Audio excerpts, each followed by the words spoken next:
I'm Joanne Cunningham. I'm the chair of the Albany County Legislature, and very, very happy to have you all here for our Women's History Month. Oh, this podium, it says, "Do not move mic." Is it working? All right, I'll move myself because I know if the county exec's press secretary were here, she tells everyone, "Do not touch my mic." So I'm very nervous, even though she's not here. She's a badass. It's good that we have her. Okay, so I'm Joanne Cunningham. Welcome. I'm the chair of the Albany County Legislature and first woman chair, so that's a first that we all always have to celebrate. I will not be the last, we know that. I want to first recognize some of our local leaders in the legislature and in the county government. We have, I don't know if she's here yet, Susan Rizzo, who is also our first county controller. Sue Rizzo's in this building, so I'm sure we'll see her. We also have folks from New York State Senator Pat Fahey's office, another first woman elected to that Senate seat.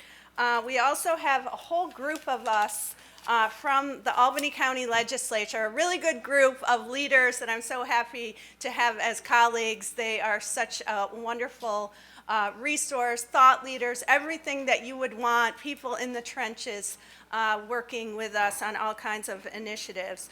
We have Mert Simpson, who, he's a dude, but we like that he's here. Thanks, Mert. Another strong advocate of women. Matt Miller's also from my hometown of Bethlehem. He's another dude, but we're glad you're here too, Matt. Appreciate all your support.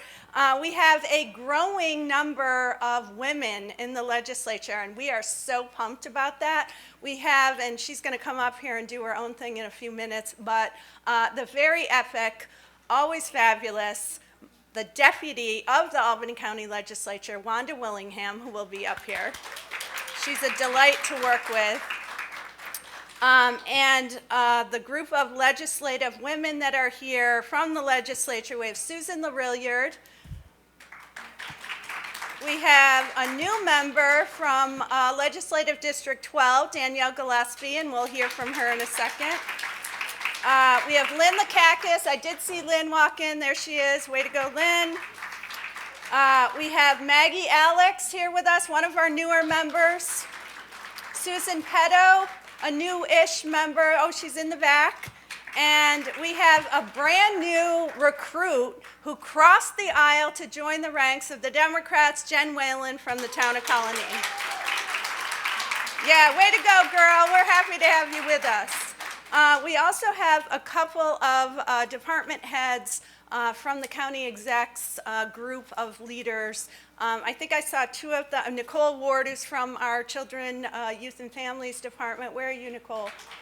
Way to go. She does a great job. And we have a brand new Commissioner of Human Resources, Emma Teague, who I have not met in person yet. There you are. Welcome.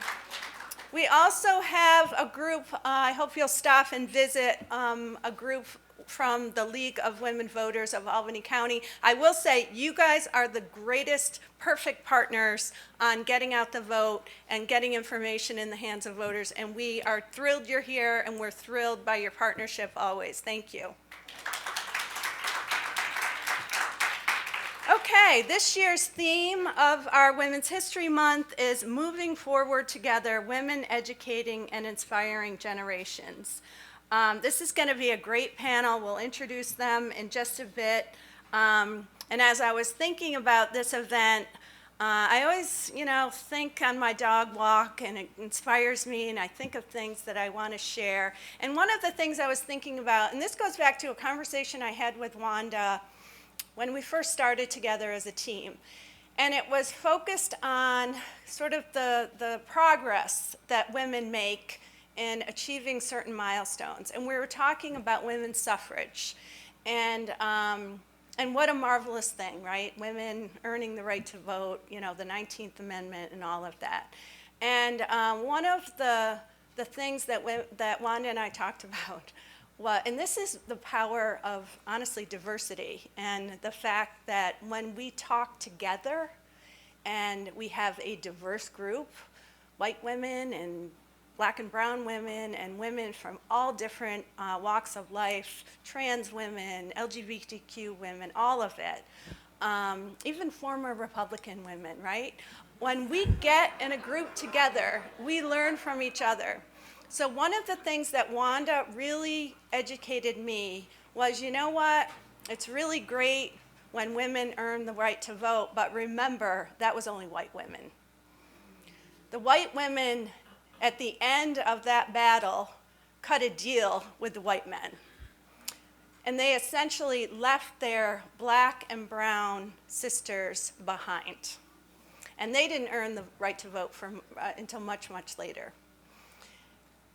So Wanda shared, Wanda has, I don't know where you keep all these file folders. Your garage must be really like an office or something. But Wanda dug up some old articles and shared them with me. And I was thinking about that on the way over because we have a lot to do. We have a rapist, misogynist, racist, criminal who is essentially open season on corruption that is our president. He is emboldened by the Supreme Court. He's emboldened by his cabinet members. He's breaking the law every single day in the White House.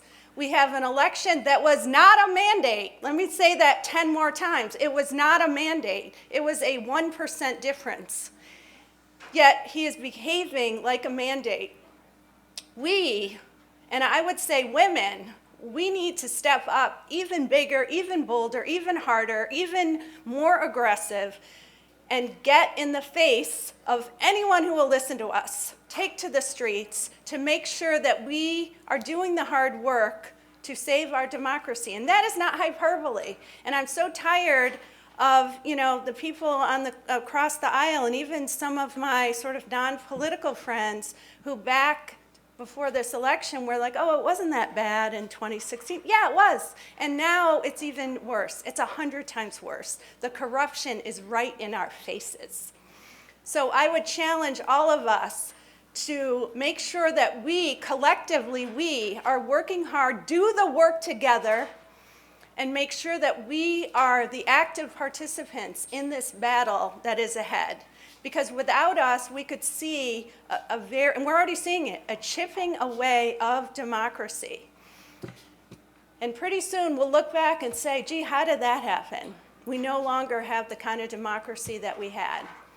So I would challenge all of us to do that. This time, we are not going to leave our sisters behind. We are not going to reach the top of the mountain and reach the pinnacle of power. And we're not going to leave our sisters behind and cut some deal with anyone else. We as a collective need to learn from all those lessons and stay together and do the hard work together, because together we are stronger, we are better, we are more inclusive, we celebrate our diversity. So I would just challenge us to think about that and really do the hard work and really focus on it. And I look forward to not just today, but also learning from you, getting empowered by you, doing the hard work, figuring out how we can forge new alliances among ourselves to roll up our sleeves and not just do the work of the county, because the county needs us, always will need us. And as I was talking to Nicole Ward about, we are very likely going to face some very dire public service, healthcare, infrastructure cuts that you can bet that the guy in the White House is going to very happily target New York State, very happily, and especially Albany County, counties like ours. So we're going to have that hard work to keep doing as well. Okay, that's my, rah-rah dog walks thought for the day, and I appreciate you listening. And I do want to quickly focus to introduce my good friend, Wanda Willingham, to the podium. Wanda she is my teacher. She is so wise. She wakes up at 3 o'clock in the morning like a lot of you do, texts, we should do this, or sometimes she'll text me saying, I really need to talk to you first thing, and I'm thinking it's 3 o'clock in the morning, I'm up, let's talk. But I just want to invite Wanda up. She has always great words of wisdom to share. She's a wonderful partner, a true fierce advocate on behalf of Albany County in so many ways. Wanda Willingham.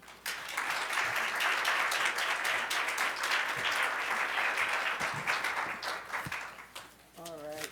First of all, I want to say good morning, everyone. Oh, you all look so wonderful. I just can't tell you. Every year, I want to see the people over here, too.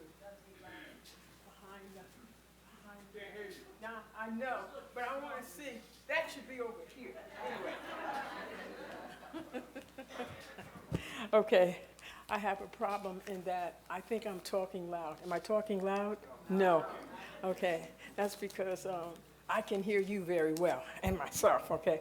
Beyond all of the fabulous friends that are joining us today, permit me just one more moment to recognize one more person. And I call her the chair lady, my lady.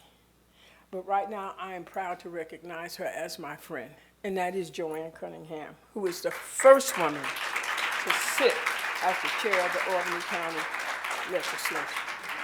I am honored to be her deputy chair, and I just want to extend my appreciation to the dynamic and energetic team. We have a team of women who staff the chair's office, staff the Legislative Black Caucus, and the majority's office. Not only do they make events like this possible, but they collaborate with us.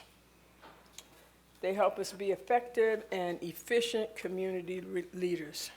I also want to mention Nicole Chambers. Nicole, where are you? There she is. She is our first female clerk of the legislature. And if you look at when we started, how long ago, what year was that? 1966? Is that when we started? And when did you become clerk? Oh. Girl, you're a milestone. She can't remember. I'm supposed to be the one that doesn't remember. But at any rate, we now have a female. You do know that Albany County is the longest reigning Democratic engine, not only the engine, but Albany County has the longest reign as the most powerful Democratic Party in the nation right here. We do. So, regardless of who you are, where you're from, your personal agenda, I don't know what it might be today, or even your politics. I know Joanne talked about the Republicans, but I don't care what you are. You can be a Green Party, you could be a WFP, whatever you might be, because we did get beat up over the past 5 days by the Republicans and the president while we were in D.C. But today we want to welcome everyone and want you to know that we appreciate all the hard work that the women in this area and the women in this county and the women in this state provide to us. Everyone here has decided to actively listen and engage with differing perspectives today. That engagement makes us all better, engaging with difference, and that is what is inspirational. So we need that to happen a lot these days. One of the things that I told my people while they were setting this up, as they come up, the panel comes up, you will see a diverse group of women. That is so important today that we realize that it takes a myriad of women to make things happen. We all come from different cultures, countries, families, and we don't always think alike. But that does not mean that there is something wrong in the way in which we think. So we are all the culmination of our experiences, and those experiences is what will make us move this country forward the way it needs to be moved forward. Last year, we know we had another woman run. A lot of people think that Hillary was the first one and that Kamala was the first black woman to run for office, but she was not. Shirley Chisholm, and I had to remind people of that over and over again. Unbought, she said, and unbossed. That's what she was, okay? So, I think we're going to do just a little bit of that today. And beyond engagement, as I look out on all the faces in front of me, I see a beautiful mix of youthful eagerness. And we have those people, that youthful eagerness in our offices, and informed experience, and they're ready to work together. They work with us. Over the past year, I have witnessed these elements fuse into a driving force propelling us forward to address issues of affordability, housing, and access to health care, which all affect women, especially women of color, and those from historically marginalized communities directly. So I'm ready for today. I really do believe that this will be a powerful day. This isn't a start, and it certainly is not a finish. There is so much more work that needs to be done, and we need to commit to women here in Albany County. But this is going to be a good day. Before we recognize some women who embody the theme of this year's event, moving forward together, women educating and inspiring generations, I do want to invite County Legislator Danielle Gillespie to the podium to speak about the recent passing of New York NAACP stalwart Hazel Dukes.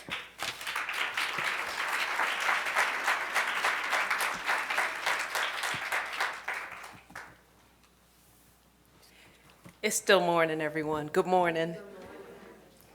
Chairwoman Cunningham, Deputy Chairwoman Willingham, thank you so much for this opportunity to speak.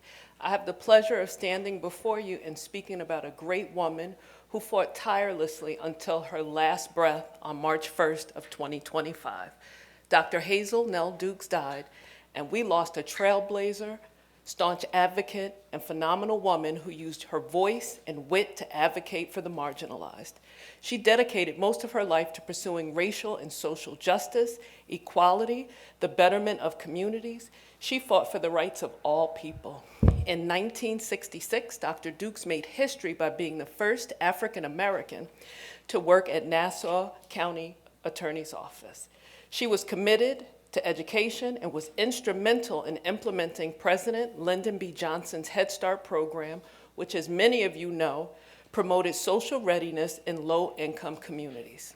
Dr. Dukes, affectionately called Mama Dukes by some, was the national president of the NAACP, and in her later years of service and advocacy, she served as the president of the NAACP New York State Conference. Dr. Dukes dedicated her life to fighting for voting rights, fair housing, economic opportunity, and education. She advised politicians at all levels of government, from the president to the governor and several mayors. I was fortunate enough to see Dr. Dukes swear in Governor Hochul, New York's first woman governor. Dr. Dukes was so many things to so many people. She was a consultant and founder of Hazel N. Dukes and Associates, a consulting firm that specialized in public policy, health, and diversity. She was a mother, an organizer, a woman of faith, and a leader. She lived an awe-inspiring life of advocacy and is a lesson for each and every one of us. As a young lawmaker, I feel the loss of Dr. Dukes deeply. I'm inspired by her commitment to being a voice for the unheard and underrepresented. I'm inspired by her legacy and encourage us all to commit to moving forward together as women, educating and inspiring generations. Again, thank you for this opportunity to stand before you, and thank you to Dr. Dukes for her advocacy and a life well lived. Thank you.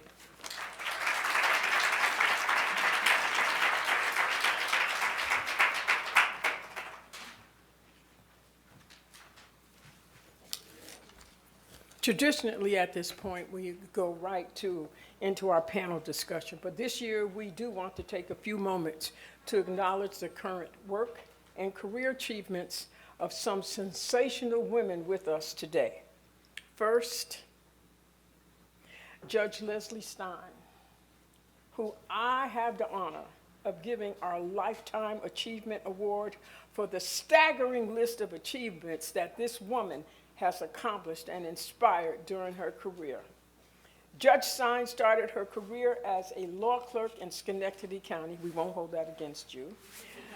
Before going into private practice, over 14 years, she worked up to partner at the prestigious Albany law firm of McNamee, Lochner, Titus, and Williams.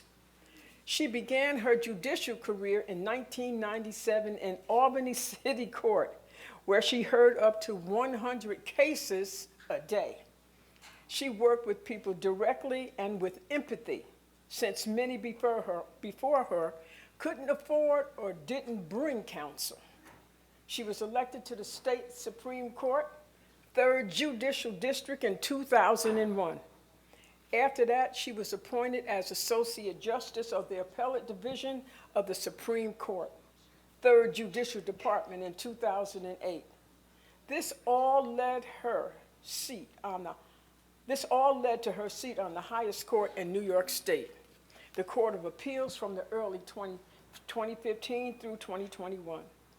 Throughout her judicial career, Judge Stein invited law students, clerks, and attorneys to lunches and thoughtful discussions in her chambers at the state courthouse about how the law impacted real people. Beyond her judicial work, Judge Stein is a past co-chair of the New York State United Court System Family Violence Task Force. She was a founding member of the New York State Judicial Institute on Professionalism in the Law and chaired the 3rd Judicial District Gender Fairness Committee from 2001 to 2005. Also a member on the board of the New York State Association of Women Judges.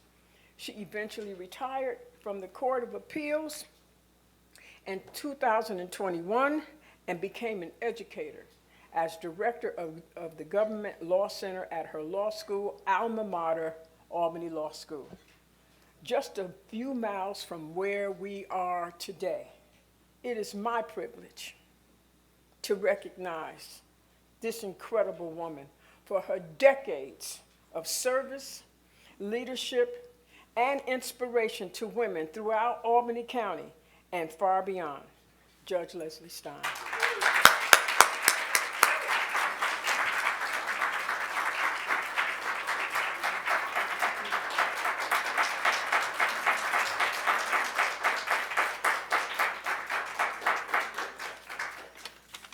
Good morning. It's still morning. And thank you, Chairwoman Cunningham, Deputy Chairwoman Willingham. Good morning to the members of the legislature here today, colleagues and friends. First, I want to start by saying I started all of that when I was 9. But I am so truly honored and humbled to receive this recognition from the Albany County Women's Legislative Caucus in celebration of Women's History Month. I also want to congratulate Amanda Wingle on her award today. To paraphrase the words of Sir Isaac Newton, if I was able to see further, it's because I stood on the shoulders of giants. Throughout my career in private legal practice, in public service with the state court system, and most recently in serving as the director of the Government Law Center at Albany Law School, I have had the great fortune of benefiting from the mentorship of countless others who inspired me and cleared the path for my success. In addition to serving clients and the public, I have always made it a priority to pass along to others coming after me the knowledge and experience I acquired from my mentors throughout my career. I did not do that for the purpose of receiving recognition, although I certainly appreciate today's recognition. I did it with the hope of inspiring others and for the satisfaction of doing so. As I said, it is nevertheless extremely gratifying to be recognized by all of you here today for my efforts, and I applaud you on all of the efforts that you have made and are making to make our society and our community a better place. Thank you.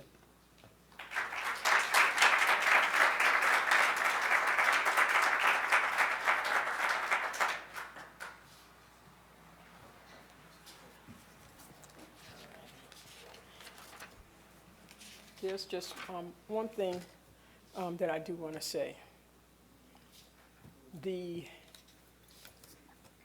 millennials and Gen Z, they're from 1985 until the 2000s. They're going to be the largest generation in the years to come.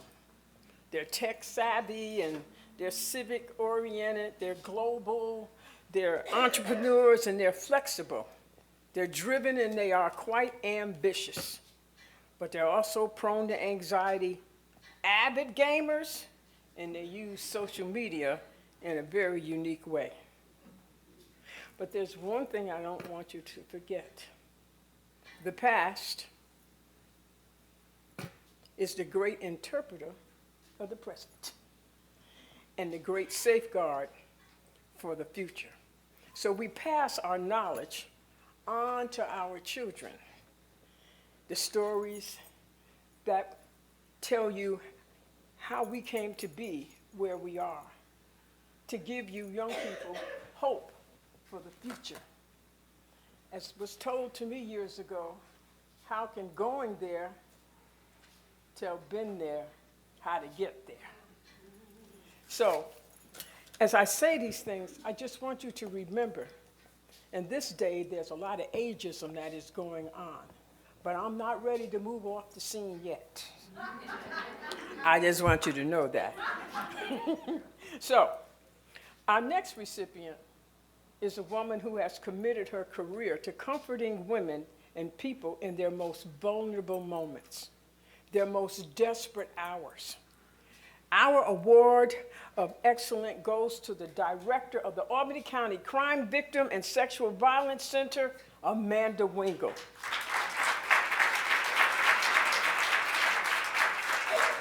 Over the first decade of her career, she has guided women to safety with Equinox Domestic Violence Services and now Albany County.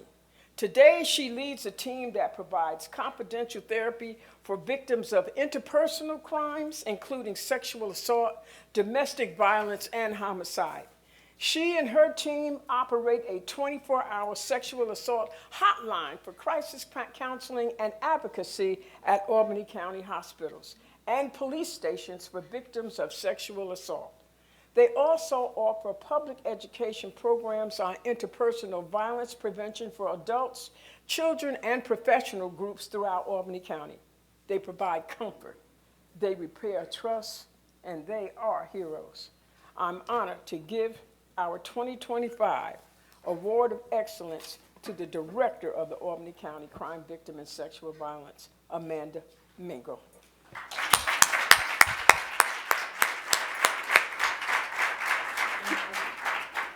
It's in front of the, where is it? Okay, you have that one? Yeah, okay, there you go. Okay, we're gonna get this picture. Thank you so much. Thank you. Good morning, everybody. I'm not sure if it's morning or afternoon at this point, but still morning, okay. Hello to everybody. Chairwoman Cunningham, Deputy Chairwoman Willingham, the members of the Women's Legislative Caucus, and all of the members of the legislature that are here today. I want to say thank you so much for this award. I do my job every day because I absolutely adore the work that I do, and I can't imagine ever doing anything else. The reward that I receive every day from assisting clients is really tremendous and more than I can say. I'm so grateful to be here among this very esteemed group of women. What an honor to be in your company. I also wanted to briefly acknowledge my mom, Jane, who is in the back row.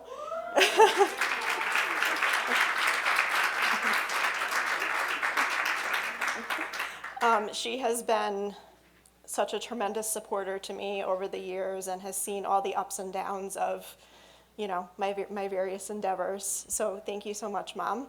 And my colleagues, Kendra and Aaron, are back there as well.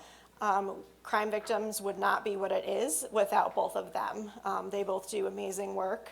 They're so amazing with our clients, and if a family member or friend ever needed our services, I would not hesitate to refer to either of them, and I'm very proud to be able to say that. So thank you all so much.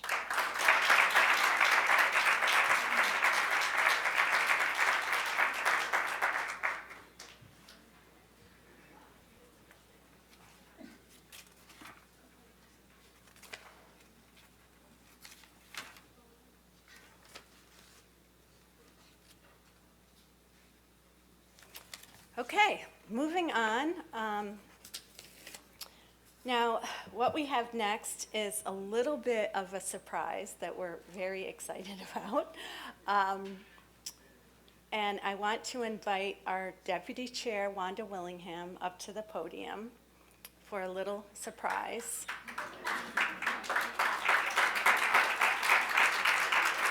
We are giving also an award to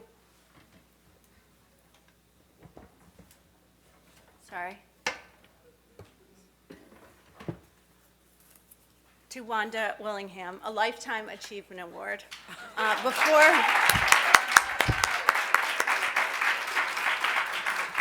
Yes. Yes. So I know you heard me talk a little bit about Wanda, but she has earned this recognition for lots and lots and lots of accomplishments.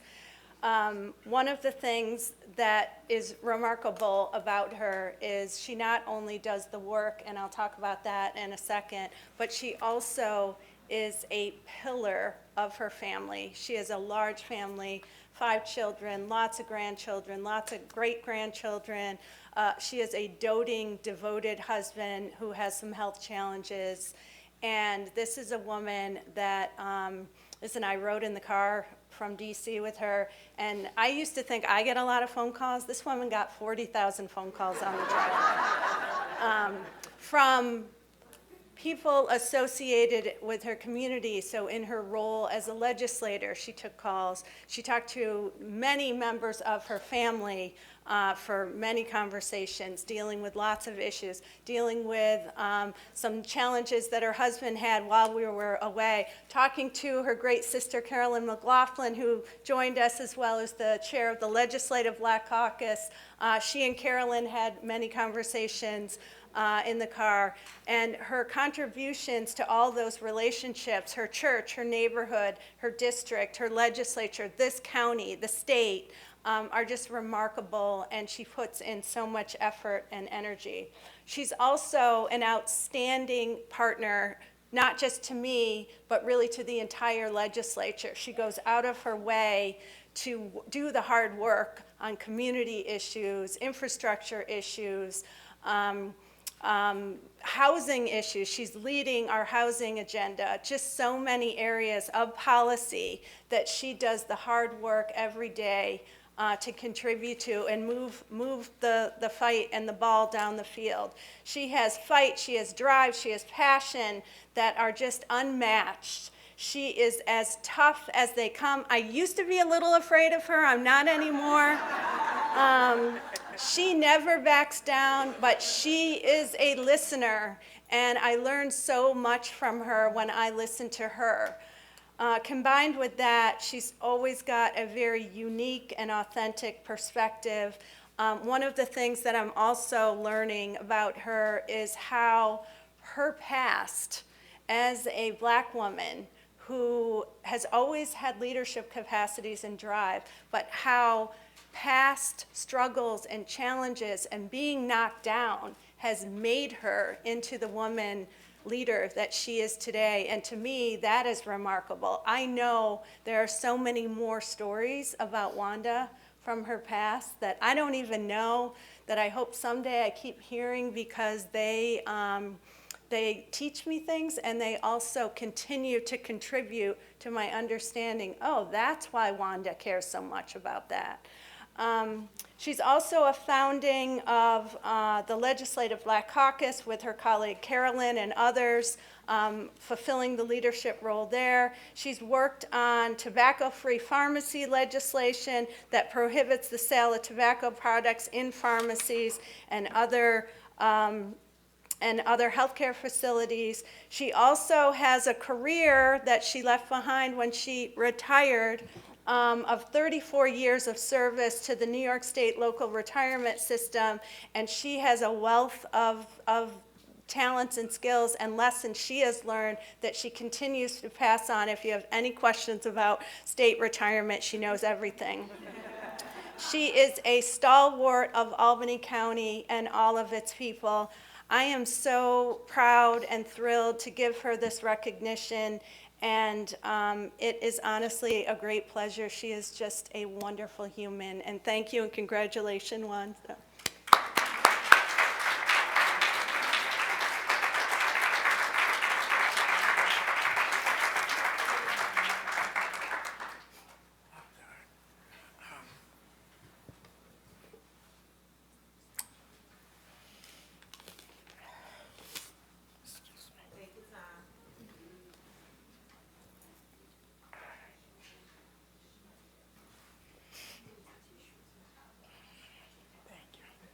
I'm sorry.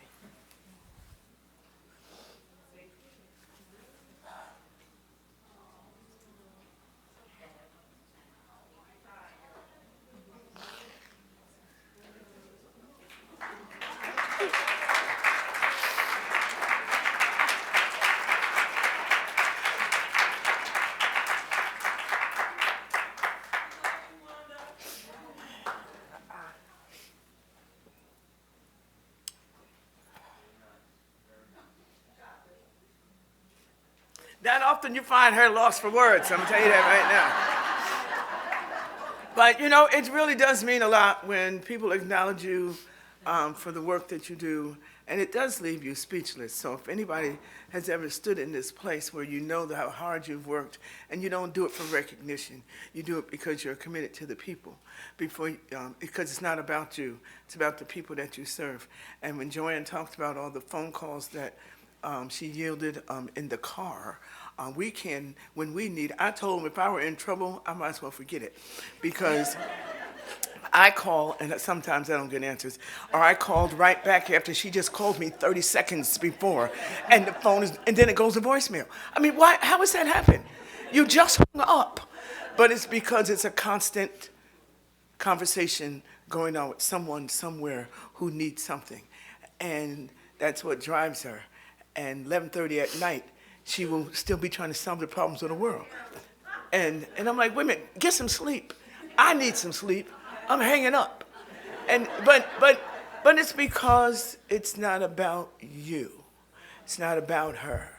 But if you have a calling and a mission on your life, and that's what this is. Anybody who's in this work, you don't do this because you want to get rich.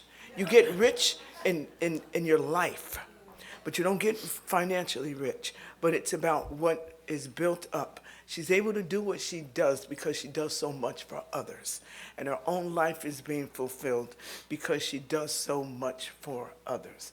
And so I want to thank the chairwoman and whoever else had anything to do with recognizing her today, because it means a lot. It means a lot.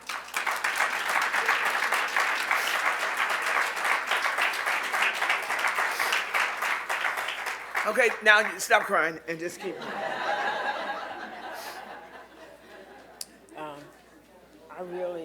I really am deeply moved by this. I've always been the one that has always pushed other people. Even growing up in the household, my mother left a lot of stuff to the ones right behind her to bring the other ones along, and I had to do that. I had two sisters that were older than me, one I have a very short memory of because she left us at a very early age. And then I had another sister who was older than me, also had challenges. But growing up in a household of 8, 6 girls and 2 boys, and men did rule the roost, okay? But I always had to be the one my mother worked 2 jobs, okay? But her presence was still very strong in the household. My father adored my mother. I can say that we grew up at a great time. And when my mother and father, they bought a business, and people they low-rated my mother. Oh, she's not going to be able to do it. We watched my father sit my mother down at the table and show her the scam. Somebody's going to come in the store and they're going to ask you for change for a 20. Then they're going to do this and they're going to do that, okay? At any rate, my mother ran that store while my father worked, okay? And she brought us along. My mother she was the best cook in the world. My mother could sew anything. She could make coats, she could knit, she could tack. I saw my mother do things with only a mere 8th grade education. Women are very, very, very, very resilient. And one of the things that she taught us that there's nobody better than you, but you're no better than anybody else too. And so I know a lot of us had those memories of the women in our lives that have meant so much and taught us so very, very much. And I try to pass it on to the young women that I have to deal with each and every day. And I want you guys to know how much I really do care about you. And I just want to thank you for this. And I don't want to take up a lot of time, but Judge Stein, you know, I've seen a lot of women, and a lot of women have come before me, black women, white women, brown women, you name it. But you stood out in my mind, as they would tell you. One thing that I do want to do is to make people understand we're at a time of life right now where we have to really engage in community because it's so very important. We can't turn our backs on what people talk about as far as immigration is concerned. It's too late for that. They're here, they're not going anywhere, and we must do everything that we can to help our women raise their families.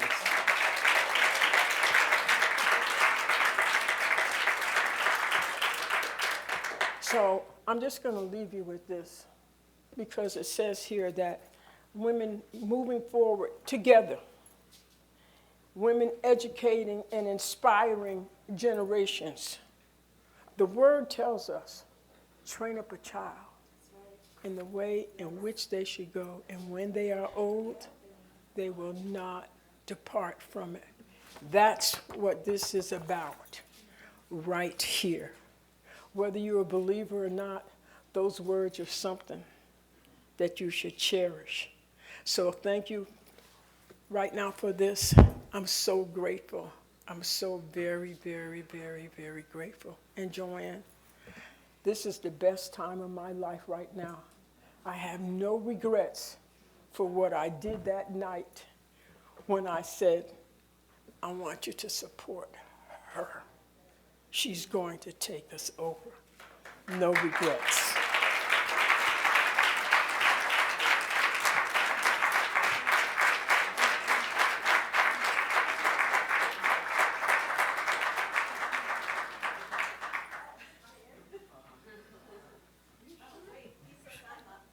Yeah, it's you.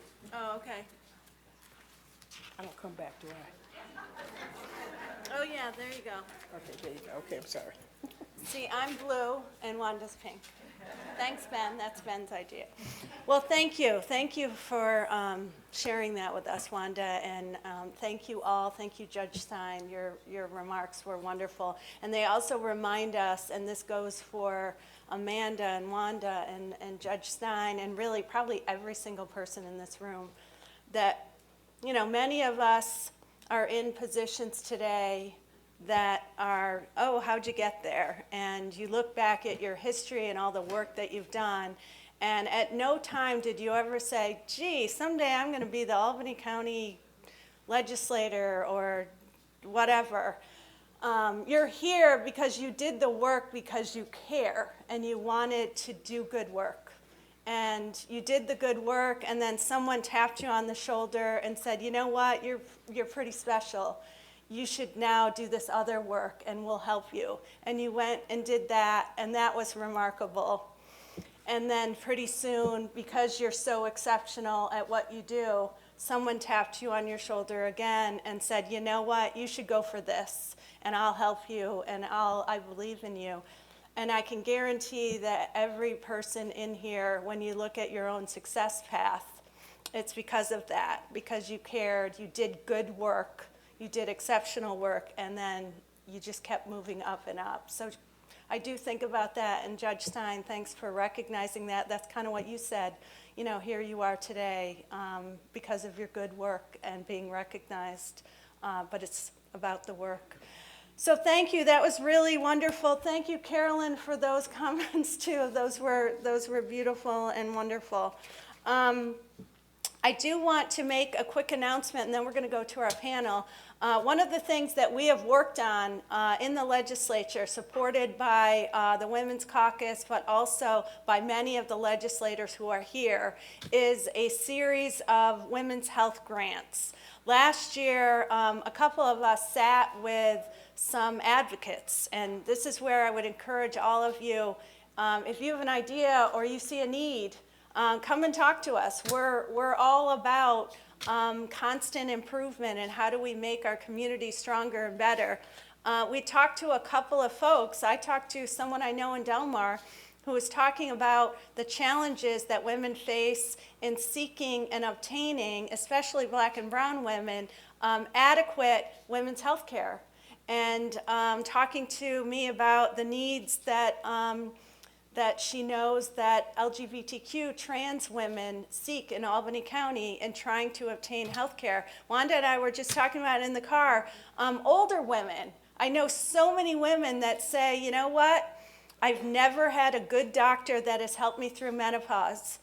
And I just thought there's so much need there. So last year we launched a grant series to put dollars in the hands of innovative, creative women's healthcare organizations. And this year we are announcing today that we are going to take the second round of those women's health grants. And we were talking about this in the car, the extra points if you partner with someone else, like one of the grantees at our ceremony early in the year, started talking to some, it was one of the charter schools girls' charter schools in the city of Albany, and I said, you need to go talk to her, and next year do a grant together, because we like that. So we're talking about kind of giving extra weight to grants that really look at innovative partnerships. And this year, we were talking already to our newest Democratic legislator, Jen Whalen, about a series of grants that would address violence against women and putting dollars into the hands of organizations like, I'm sure, Amanda, you'd be a great partner with us to make sure that we are using our resources. So we are announcing that today. We're thrilled by the strong support in the legislature, as well as our county exec. He could not be here today, but he is a huge, huge all-in partner with us. We go talk to Dan all the time and say, we're doing this, are you in? Yeah, I'm in, go for it. Gives us all the additional resources around the county, but it's a great partnership. We also last year launched the creation of the Women and Infants Lifetime Opportunities for Wellness program called Willow, and that is essentially a van that I forgot where we got it, but it was a van that the county had already had somehow that was stocked with essentials like diapers, formula, baby wipes, all of the things that we know are very much in need by communities that are, have difficulty in obtaining those things. They're very expensive, as we all know. I honestly don't know how some young working families do it when they have young children. But the bottom line is, we believe so much in empowering women. It's not just about today, it's not just about the lessons learned from all of the leaders. It's thinking about how we can operationalize and put programs into place that make Albany County a better place for women all across the board. So we're very proud of that. And thank you so much. But look for that announcement, please. Okay. I think I did all this. They give me lots of words to say in here, but I think I covered it. This grant program, by the way, are grants up to $20,000 each. And we have about $150,000 available. But we'll keep doing these. We did a series of tobacco, anti-tobacco and vaping and substance abuse grants. We have these. We have parks grants, veterans grants, and we keep looking for opportunities. So we look for those and help us get the word out. So now I think I'm going to turn things over to, I think it's Bria is going to take the next step. Bria is, I think you've seen, oh, perfect timing. Bria Bria Nickerson is part of our team who works in the Legislative Black Caucus, a very new staffer, a bright star. She's the coordinator of strategic initiatives and special projects within the Black Caucus. She also, in her spare time, is an adjunct professor in the Department of Women's, Gender, and Sexuality Studies at UAlbany, and she is going to introduce and lead our panel discussion. So Bree, come on up.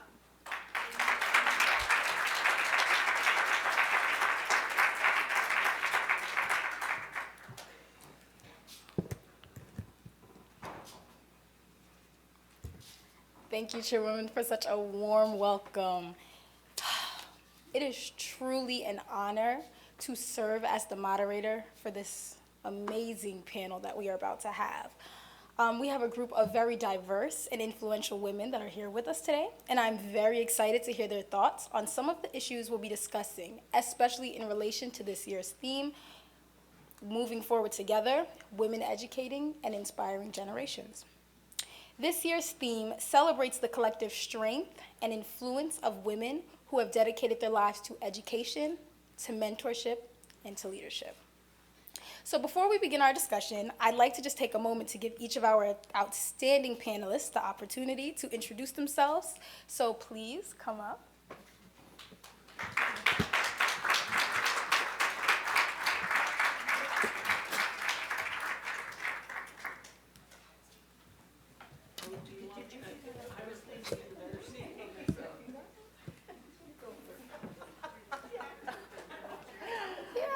The pink girls right next to each other.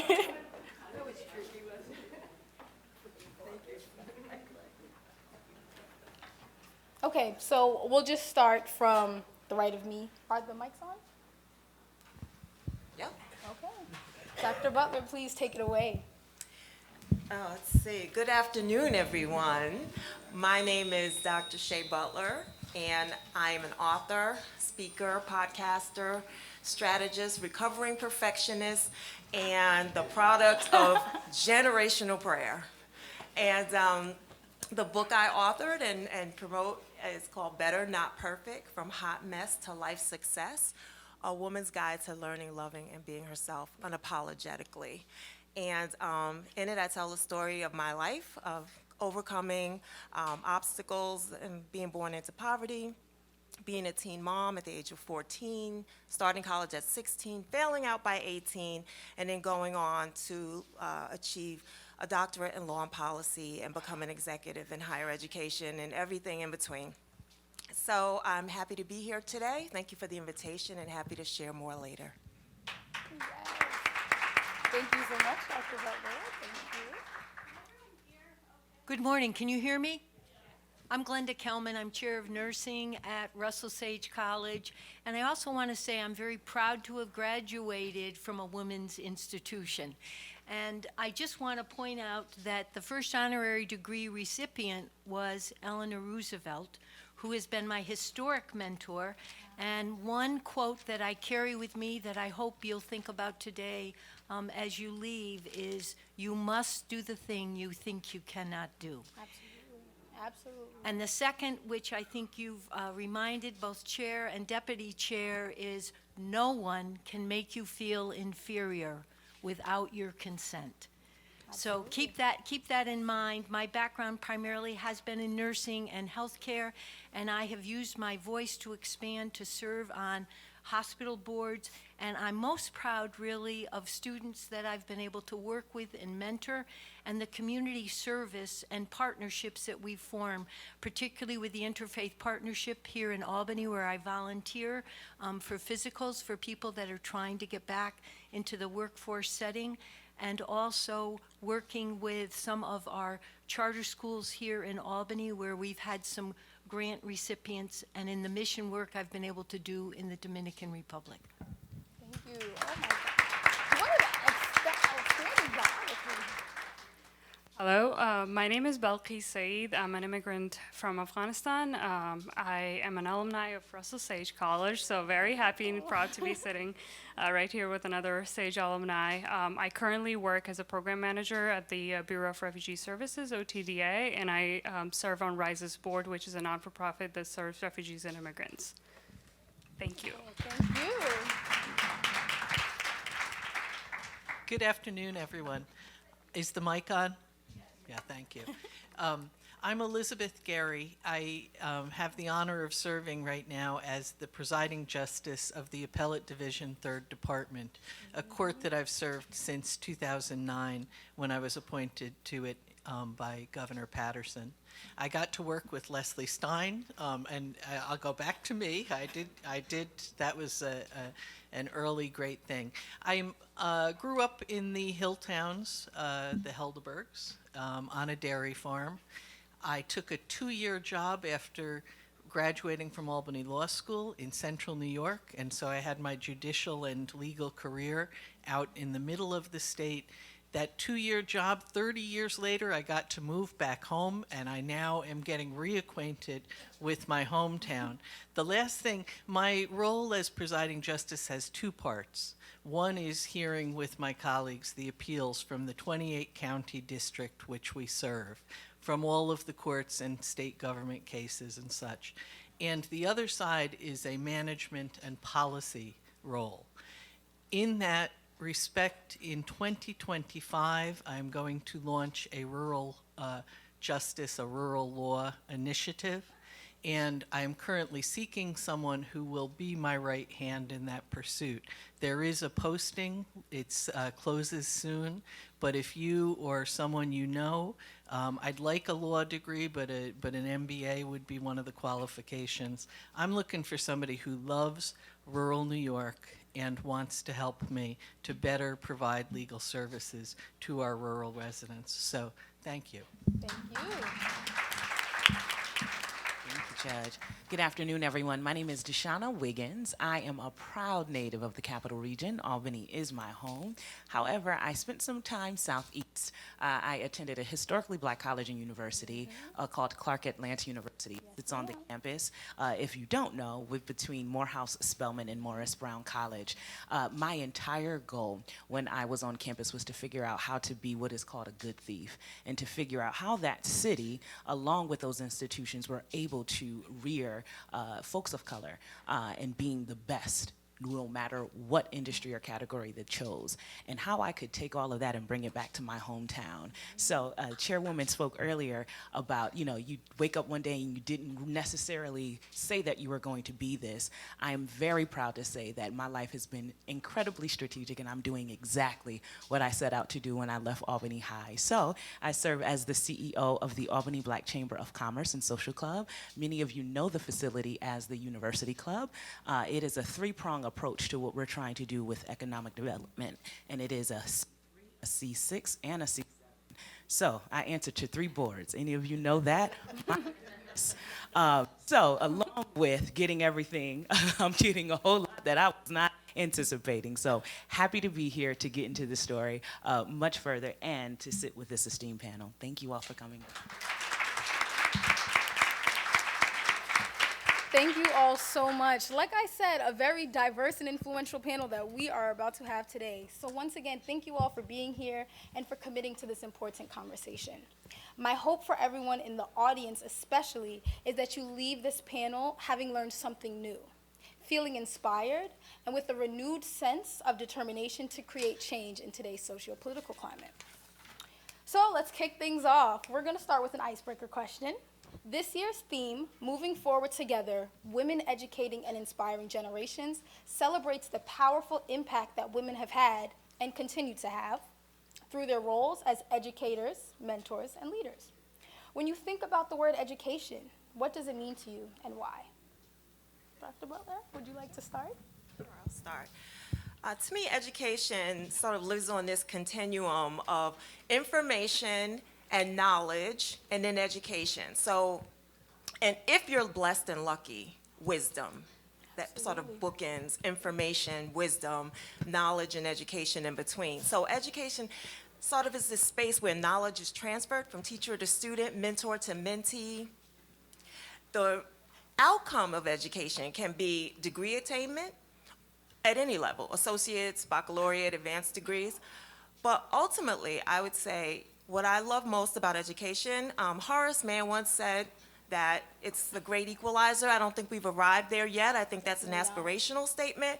But what I do know about education is that it increases income over lifetimes for individuals. It increases health outcomes for those who gain education and then further on to get a degree. So, and I've devoted my life to education. So, yeah, that's my definition. Thank you. That's beautiful. Thank you. Thank you, great response. Now we know why I put her first, right? I think part of education is also the openness to being wrong. Yes. And I have found that the older and more seasoned I become, I'm surprised that I have more files to process, so when people ask questions, it may take a while to respond, but you have experienced, learned, and yet there's more that you can learn. And I think I'm also, in terms of thinking about mentoring other people or those of you in the audience, think about what are the questions I should be asking. Education can be formal, as we've talked about, and it can be informal. And education is also, I think, much more global today. I think the concern we also have to think about before we move on is how will we be using artificial intelligence? Because there's both pros and cons to that, and if we have time, I think that will be a challenge as well as a potential opportunity. Thank you. Very good response. All amazing responses. I would like to say, to me, as an Afghan woman, education has always meant freedom. I have firsthand experienced what education has done for me, giving me the financial freedom, the independence to make my own choices, to travel thousands of miles and to be here among all of you. And I've also seen what education has done for the women of my generation that had the privilege to get an education and the freedom to get an education, which is unfortunately taken away from my sisters and the women in Afghanistan right now. But yeah, it means freedom to be financially independent, to make your own choices, and to find your own path. Absolutely. It's a tremendous privilege to be sitting here next to my friend who I've just gotten acquainted with through this program. But I think a lot about the women in Afghanistan and what they suffer. It is one thing to incrementally obtain freedoms, which is most of our immediate history. It is another thing entirely to have freedom stripped away. There is no doubt that education is progress, it is growth, it is opportunity. Historically, it is the path to all good things. Absolutely. And so it's the essence, it's the very essence of civilization. And denying opportunities for education is denying everything to people. So, so the shame and horror of that is beyond my expression. But thank you. Yeah. I do want to say, you know, even in our history, when women were not allowed any place in public positions in our civic life, they still had education, and it can free you in your own mind. Knowledge of history, language, natural sciences is in and of itself a central part of what it means to be fully human. Absolutely. Wow. So we're gonna have to switch the order. There is no way I'm going I'm to so follow sorry. the judge every time. The order okay? that we I have just right want to make now, that clear. woo. Thanks, You know Judge. what, Deshauna, you'll start us off with You that sure next question. did. But I would really piggyback on what Dr. Butler said earlier. It should be the great equalizer. For me, when I think about education and what it has meant for me, especially now with this particular role, is that it is not a destination. It is truly a lifelong journey. The moment you stop learning, the moment it ends, right? And for me, I always think education definitely ignites my curiosity. It challenges my perspective. Every time I'm in a room where I'm talking about a topic that I do know a lot about or that I don't know, I'm always finding out that there's so much more to learn. And so piggybacking on all of their responses, it's one of those things that really allow us to have the freedom. And so it's really important for me to be able to give back to the younger generation to let them know that this is something that they absolutely should not take for granted. Thank you, Deshauna. Thank you. Before we actually move on to the next question, as an educator myself, I would love to contribute to the conversation. Everything that you guys said, I would like to echo. It resonates strongly with me, but especially what you mentioned about freedom, Balkis, that's something that really resonates with me. As a young black woman, I definitely understand, and I'm acutely aware, I should say, of how education has long been denied to black people, especially black and brown women. And through education, I have the privilege of working for the Albany County Legislature, specifically for the Legislative Black Caucus. I work on making policies for the betterment of black and brown communities. I wouldn't have that opportunity if it weren't for education. I also am a professor of women's gender and sexuality studies at the University of Albany. I just graduated May of 2024, and I now can give back, as you mentioned, Deshauna, I can give back to the students that are not too far in age for me, but you know, they're the upcoming generation, and it's very meaningful and important for me to be that pathway to change for them. So, thank you. Okay, so Deshauna, since you mentioned that you didn't want to be last, we're gonna make sure you're first. So now I'm You're definitely gonna be first. Either way it goes, I'm on the wrong end of the spectrum. You got it. You got this. So, as you guys have all mentioned, you come from very diverse fields, including healthcare, higher education, government and law, advocacy, and economic development. Can you share more about your journey, both before entering these fields and in your current work, and any women who have influenced or inspired you along the way? Okay, 2 minutes, right? All right. 2 minutes. So I always tell people that I've had the most untraditional route. I think I have always been one of those hardworking students. I'm a child of an educator who just retired 2 years ago, although you wouldn't know it because he's always working still. But that is the work that we do. And so I grew up knowing how important education was, and so school was not an issue for me.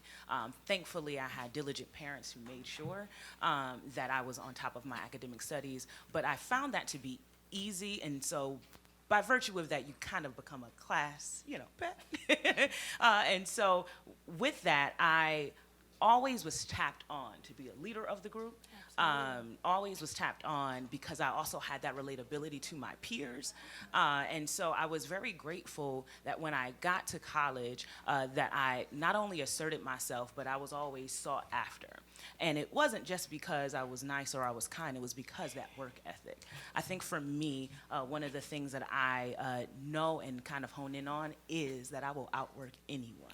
Right? I'm there before the lights come on, and I am long gone after. I think that's by virtue of growing up in the church. You're the first one there, and my father's always the last one locking up. And so for me, I've had that untraditional route where when I became working for the mayors, 3 mayoral administrations that I worked under, and that came as a result of me literally talking to my network, my village of people, my mentors, which if you don't have, you should at any age, and was saying, hey, I've applied to all these schools, to all these roles while in my senior year, and I wasn't necessarily getting the feedback, but because I had advocates and I had a village of people who could stand in the gap, I was tapped on. And so that got me my first job. And that was a result of the thesis that I wrote, right? I wrote this thesis on this nonprofit. I tapped on that person, and she was the one who made sure that I got that opportunity. And from there, I knew that I absolutely could do anything. And so definitely go to school, right? Take the proper channels, but also remember to definitely put that work in, because your name will come up in rooms that you are not in or that you don't even have access to. And so it could really lend your hand, and it's why I am back today. Thank you. Thank you. That was a beautiful response. So I think no one, including myself, would have predicted the career path that I have actually enjoyed. And so I share that for the young people in the room. Take heart. You can't see what lies ahead. I would not have been able to predict the success and the opportunities that I have achieved and that have been shared with me. And so the key, and Chair Cunningham said you get one job and then you get the next thing, and that is actually the way things happen. And what I was going to share related to that is that following your curiosity and your commitment to serve and be helpful, and that was part of what I think she said earlier as well, and it resonated. That is the key. I do want to speak briefly about mentors, which was part of the question. I recognized earlier, one of them is sitting in this room. Leslie Stein, when I came to Albany to serve on the appellate court, was there, and I got the privilege and honor of working with her, and I've learned a lot from her through the years. But before that, my mother was Dr. Marjorie Smith of those Hilltown, Helderberg community. And she was a woman who was a doctor well before the time that was perceived to be a career path. And she was tenacious, and she was committed, and she was all that. And I think that a good large part of my own courage in my life journey is a direct result of her efforts. And I would be remiss to not share that with this group today. That's what we pass on to. So thank you. Thank you. So for me, I would say, so I was raised by 3 amazing women, strong, wonderful. My grandmother taught me how to read and write, so I was ahead of school. When I went to school, I already knew how to read and write. My aunt, who supported my education financially and in every other way, was one of the strongest, the most influential women in my life. And my mother, she actually, she grew up in a very turbulent times in Afghanistan, and she never had the opportunity to get an education, so she didn't know how to read and write. But she, when in the last 20 years, when we had opportunities to get an education, she was able to find a literacy course, so she taught herself how to read and write. My mom is amazing. And she inspires me till this day. And so my aunt, she had worked all over Afghanistan. She traveled to almost more than 20 provinces. She worked with women, she worked with men, she did training and stuff, and I kind of worked with her as her translator for her English materials and like an assistant. And she told me that she wasn't able to get a college degree, and she wanted that dream to come true through me. That did came through, but unfortunately she passed away in 2018, so she wasn't there to see it. And that led me to coping with grief through volunteer work, and that's where I met this amazing community in Albany, all the women, all the mentors that helped me throughout my journey, that helped me show me a job application that I was qualified for or guide me in my journey. So I'm actually very, very lucky, very grateful for all the people here in the US and the women in my life personally that have supported me and have inspired me to continue this journey of education and to be the best version of myself. Balkis, thank you so much. I just want to say, I also resonate with that, as my mom passed when I was a teenager, and having the privilege to continue on and get education, which was a dream that she had for me, is something that I'm so proud to hold on to, so thank you. I think we all have heroes in our lives, and for many of us have been very strong women. My great-grandmother from Vermont was the first postmistress in Vermont because they told her they wouldn't hire a man to do the job. But in the town of 400, no one else wanted to do that in Danby, Vermont. So she took that on. My other grandmother was from Germany, came through Ellis Island, and was a governess at that time, and probably inspired me in terms of her caring for other families' children, what it was like to care. And I think my mother, who will be 99, has been a tremendous role model and is my Siri. You know, all of us have a Siri on our phone. But when we think about growing up, who was our go-to? Mom, I need this. Mom, I need that. Where did I find this? Who could you call for me? So I think when we remember the heroes in our lives, they help instill the curiosity as well as the passion. And I say to the students, and I say to other people I work with and people I mentor, find your passion. Absolutely. Find that passion. Thank you. Well, I definitely echo what's been said, and I would say just my sitting here today is proof and evidence of what Deputy Chair Willingham said about training up a child in the way that they should go, and when they're old, that they will not depart. Well, you know, the fact is I did depart, but the fact also is that strong women of faith instilled in me the values, the faith values, the resilience, the just love for God and people that helped bring me back. So while I may have left God, God never left me. And for that reason and for that fact, when I did fail out of college, when I did sort of go off the deep end, that the opportunity, I had a mom who never gave up on me. You know, I had an aunt who never gave up on me. And, you know, life's not linear. And, you know, they said, you know, failing doesn't make you a failure. Absolutely. It's not getting back up when you fall that makes you a failure. So I was able to, you know, really pursue my career because when I did get back up, and education was that vehicle for me to move on towards success, and actually was my vehicle into the Capital Region where I found success, I was able to be the change I wanted to see. So it was many people, women and men at the University of Albany that helped this single mom of 21 with a 7-year-old transition and actually be able to go to class and go to school while my daughter went to class in school, and to be able to begin my upward trajectory of learning, knowledge, and hopefully wisdom.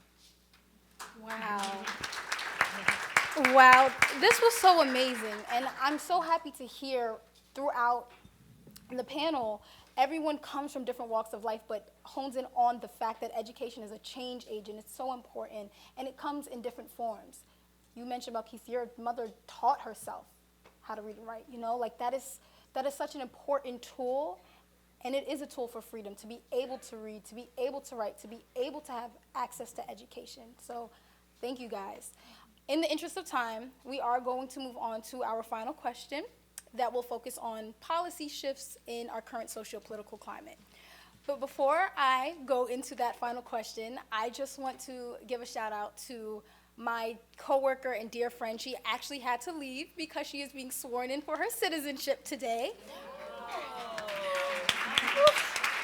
Her name is Tiana Hewitt. I'm not sure if Tiana shows up at all in the PowerPoint, but Tiana is an asset to the entire legislature, to the chair's office. She works diligently to get the work done. She does everything under the sun. Anything you ask her, she's going to do it. She also recently graduated last year with her bachelor's in criminal justice. So as we talk about education and we talk about what's happening in today's world, I want you all to think about Tiana and her trajectory from where she came from in Jamaica to the British Virgin Islands to now being in America to have a bachelor's degree in criminal justice and now being sworn in today as a citizen. I wish she was here, but hopefully someone will tell her that I gave her this shout out. So now going into our final question. Given the significant policy shifts in recent years, including changes in areas like reproductive rights, civil rights, and other key issues such as immigration, how do you see your role in this evolving socio-political landscape? And as women, how does your identity shape the way you approach your work in this climate? And what role do you think education plays in navigating these changes? No particular order this time around. Whoever would like to start, please lead us.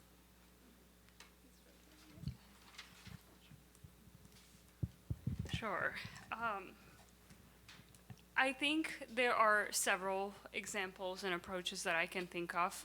The one that stood out to me when I was reflecting on this question was a lot of people argue that it is not our burden to educate, especially people of color, when it comes to education. But in my work and in my career, in all the workplaces that I've worked at, I have always made it a point to be unapologetically myself, my Afghan identity, which is on top of all my other identities. I've shared about my culture, the different holidays, all the amazing women that I know that are Afghan and have achieved so much. And one of the things I've made it a point was to take holidays off. And in one of my employers, they did not have a floating holiday for Eid. And Eid, if you know, changes every year. So every year, 10 days, it's like it changes 10 days. It goes backward. It follows a lunar calendar. And I advocated for a floating holiday at that employer. And I was, a couple of months ago, I met with a colleague from that workplace, and they told me that they actually were able to get a floating holiday added to their calendar. Yes. I did not think that it would go anywhere, but I was very happy to hear that that worked. And another approach that I would just quickly talk about is being representation is so important. I worked with the refugee youth in the West Hill neighborhood from 2018 to 2022, and I recently met with some of those youth in women, girls specifically, and they told me, because when I meet these kids, I always talk to them about how important it is to take advantage of the opportunities they have in America, because we don't have those in Afghanistan, to not marry young, because that's a thing in our culture, to finish school, to be financially independent. And I was so happy to hear from a few of them that they were going to college, that they were pursuing male-dominated fields in STEM, and I shared my journey, and they told me how proud they were and that they want to be on those positions, and I said, I will be here for you when you need me. So representing, uplifting each other, and through education, through mentorship, and that, I think those things have been, would be and will be, or are important in the current climate, or just overall in general. Yeah, thank you. Thank you. So when I walked in, I'd like to kind of just survey the room. So I was reading that on the seal, it says the seal of the county is 1683. I also saw that the Legislative Women's Caucus started in 2019. And then I'm reading this reel that says that this woman serves as the second or the first or the, and I'm just trying to figure out, if there are humans, then there have been women, Exactly. right? And No, so that's to right. see all of these gaps, but understanding how much we add. I heard about Deputy Chair Willingham's mom and all of what she was able to bring. I remember hearing about that grocery store. Of course, my family is from here, so they were attendees there.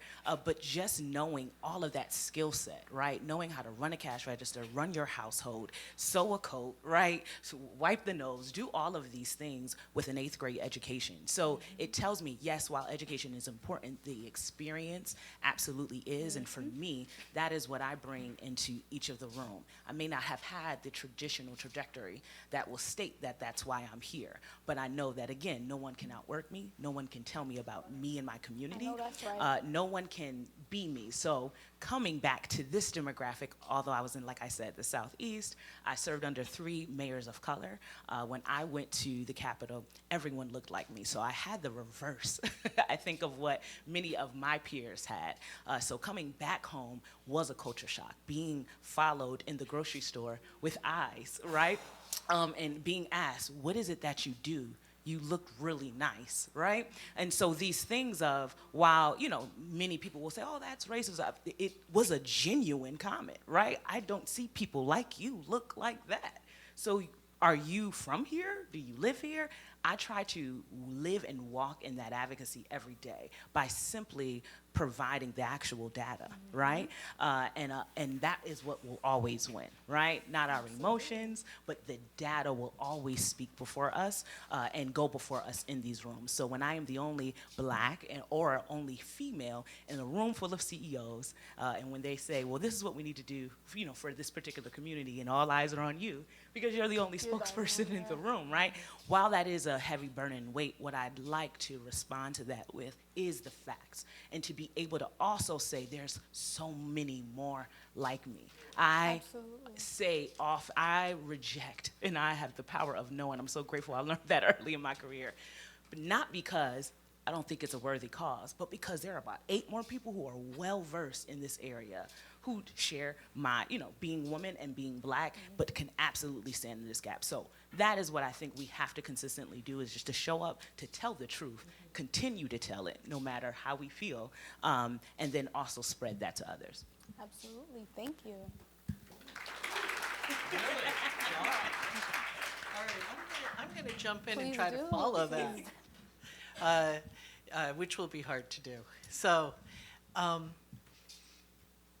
my life in the law, whenever I speak in public in any capacity, I always speak about our civic virtues.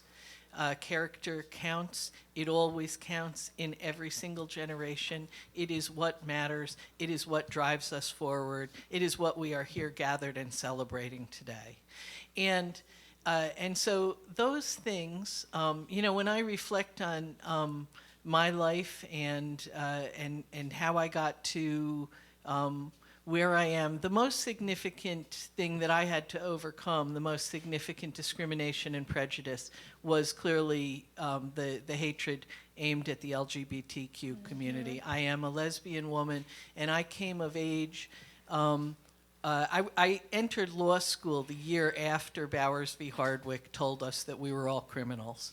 And those were crazy times. And I knew as a young woman that I was on the right side of history. I didn't know how quickly that would come. It is amazing to me in my current place in time in history to see the challenges that we are now encountering. I share with this audience of friends and I believe allies that at no time in my path was I without friends and allies. They are always there. Anyone who is struggling with whatever whatever you may be working with, there are always, as old Mr. Rogers told us, there are always helpers, and that really matters, and we can be helpers, and that really matters. So the other thing, and I'll close on this, is that, because it came up earlier in the remarks, and I find it inspiring, but the other thing is always focus on what you're trying to do. Always focus on the work itself. Nothing I do is ever about me. It is about a role I inhabit. It is about a task I wish to accomplish. It is about what I want to do and be in this world. If it were about me, I would never have gotten anywhere, and that's the truth. Thank you. Thank you. Thank you. So you asked what our role is in this shifting socio-political climate, and I think the role part is not difficult. Our role is to show up authentically in community, collaboratively, to do the work within the spheres of influence we all have, and we all have a sphere of influence within your community, at work, and at home. Those of you who have families, you have a huge, tremendous obligation. We all do, as mom of 3, wife of 1, I frequently say, and, I have a sphere of influence there. It's my responsibility to make sure that my family is intact and I'm raising children who embrace the values of inclusion as they go out into the world. And so that's my first responsibility. That's the first obligation. And then it's to take also outward to go into my community and use the gifts and the privilege. And all of us have privilege in different ways. So use the privilege that we have to help those who do not have that privilege, to help bring them along.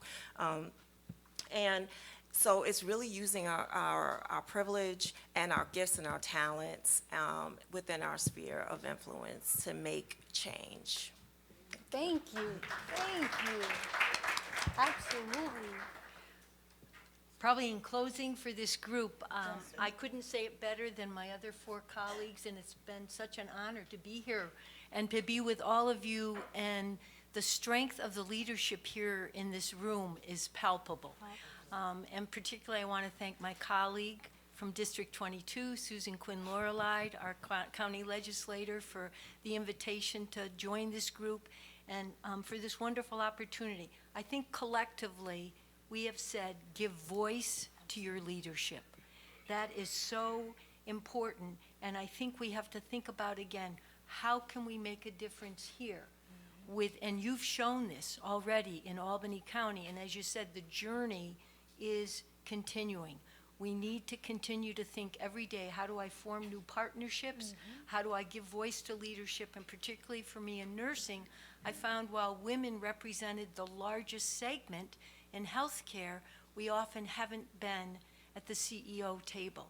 So I've dedicated some of my time, particularly in the last decade, to serve on some hospital health system boards so that women and nursing are heard. In some of those settings, I was the first woman and the first nurse to sit in on some of these boards. So we're going to continue to break those barriers. So go forward. Wow. Coming into this role as the moderator, of course I did my research, but to hear these amazing panelists give their perspectives and their insights and their experiences is so meaningful even for me. As we close this, I just want to remind you guys, we are in a society, we are under an administration where DEI is under attack. We are in an administration where civil rights are under attack, where reproductive rights are under attack. It's really important that we use our privilege. Dr. Brown Butler, you said it best. We have privilege, and education is one of the privileges that we've had. As everyone on this panel has stated, that through education, they found freedom, whether that was financial freedom, whether that was freedom to live the life that they want to, whether that was their mental freedom. Education is freedom. So I think we need to just remember that as we go on, as we leave, remember that. Remember the privilege that you have when it comes to education. Before we actually close and I hand it back to our chairwoman, are there any questions? We have about 2 to 3 minutes left, so if anyone would have any questions, please. Let me borrow.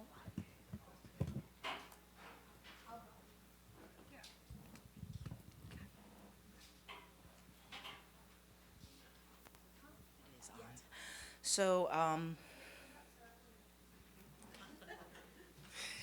my question for all of you beautiful women up here is, as we are under the climate that we're under, and some of us are raising children at home who don't feel like education is their path, what type of encouraging words do you have for us to encourage those children to find their purpose and their path without the privilege of the education, but where they can also find freedom, whether it be financial, mentally, within the body, all those things?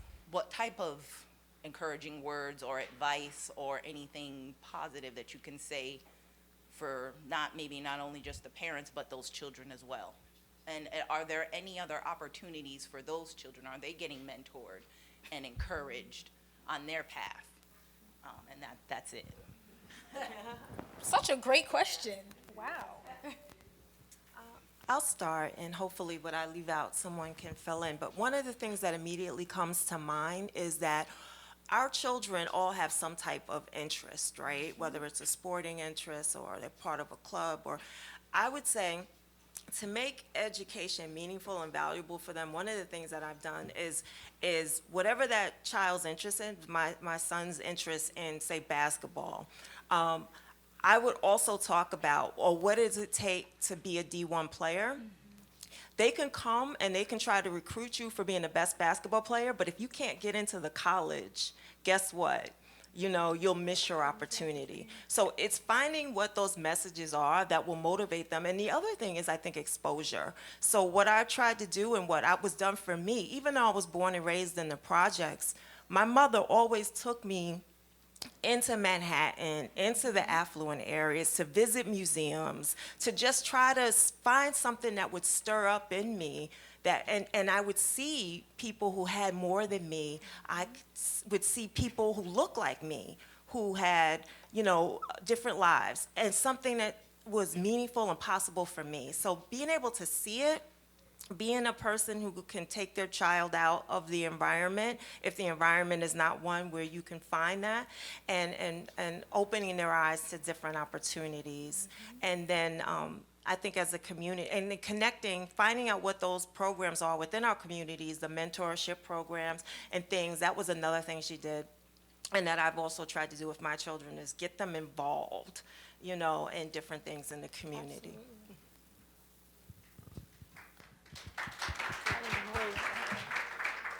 I want to thank you for asking that question, because it shows your commitment and your love, and you're going to help them find the passion. Sometimes, as you said, it can be through your faith. It can be through, as you said, other people that you meet, the exposure, and listen, find out what excites them. Yes, what gets them excited? What do they talk to you, come home and talk to you about? And then maybe through friends of friends, find someone that can come and talk with them or take them somewhere and let them experience something. And I think education sometimes can begin. It's not always formal. It can be done through many different ways, and to respect that. Yes. And keep the lines of communication open. Absolutely. Even though I do not have children, I would like to say, as someone who is not too far in age from seniors, I think it's, I think it is really important to remember that education, as the panelists have mentioned, education doesn't always have to be formal. Finding something that children are interested in and investing in that. If they're interested in writing, investing in creative writing courses. If they're interested in art, investing in their art materials, investing in what they like, that will motivate them. And the power of internships, right? Internships aren't only available for students that are in college, right? Internships can be found through your faith. They can be found through local organizations, local community organizations who are doing work that maybe children find interest in. So I think it's important to look for other avenues outside of just saying you have to go to college. When I was preparing to go to college, even though I knew I wanted to go to school, I also knew that I liked to do creative writing. So when I did my thesis for my master's program, I did a creative writing assignment because that was something that I enjoyed. And it's important to remember that as long as children feel fulfilled and they feel like they're being heard, everything else will follow. So, thank you. Okay, so we're going to wrap it up. Thank you guys so much, and thank you guys so much. It was amazing. It was a pleasure. Okay, so Chairwoman, it's back to you. Folks, we do have our raffle, so stay tight here for one more second. I do want to also just say a huge, huge thank you to our panel. I don't know about you, but such learnings, such great things that resonated, and really appreciate it. I also want to give a shout out our Board of Elections Commissioner, Allison McLean Lane is here, also a very powerful woman out of this body, so appreciate you being here. Okay, we are going to move on this great afternoon with our raffle. We've got Liam up here, and what we're going to do is spin it around, and I'll pick one, and then we'll announce the number. Before we do that, just one more thing I want to say, and I just want to give a very, very big shout out to all the staff of the Albany County Legislature, the clerk's office, the LBC, and the majority office. We have a team of exceptional staff, and I can't thank you enough for doing all the work. They're the worker bees who make all of this happen, and really appreciate you guys. We love you, we care about you, but we greatly appreciate your good work, so thank you. Okay, so I'm like Vanna White. That's I'm an old person, so that's, oh, I gotta spin it or? All right. You know we can't do anything. Okay, so the winner of our raffle is Kelly Strock. Kelly Strock.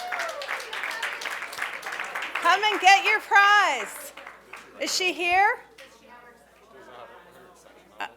It has 810-7048.